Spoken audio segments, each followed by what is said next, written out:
J'observe. Aujourd'hui, maman était très occupée car elle prépare le repas. À midi, les invités arrivent et s'installent autour d'une table et nous déjeunons ensemble. Vers 16 heures, je vais à ma chambre pour lire une belle histoire.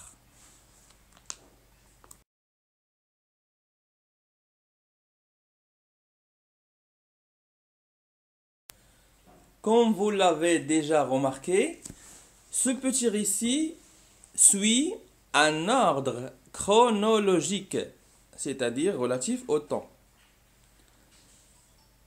1. Le premier événement. 1. Aujourd'hui, maman était très occupée car elle prépare le repas. Le deuxième événement. À midi, les invités arrivent et s'installent autour d'une table et nous déjeunons ensemble. Le troisième événement, vers 16 heures, je vais à ma chambre pour lire une belle histoire.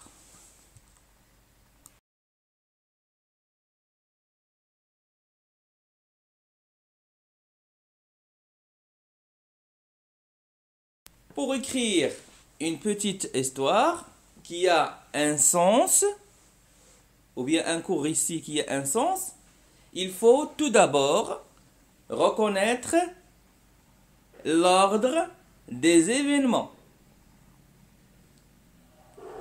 Dans ce petit récit, nous avons constaté que les événements obéissent à un certain ordre. C'est-à-dire, dans ce petit récit, les événements sont bien ordonnés.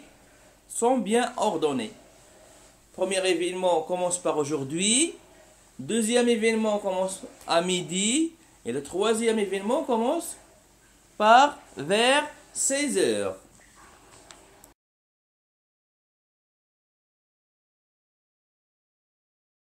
Une règle à retenir.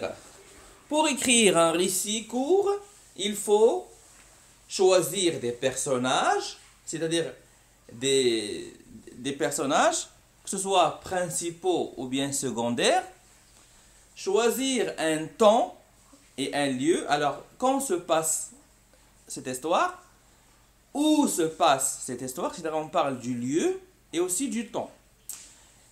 Ordonner les événements. Alors, pour avoir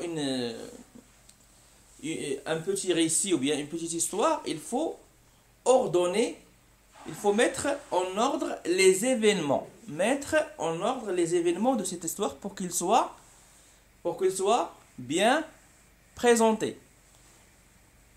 Dans une histoire, il y a... Alors, lorsque je dis histoire, il faut penser à 3 éléments essentiels. Alors, dans une histoire, il y a un début. Un début, c'est-à-dire un commencement. Un milieu et une fin.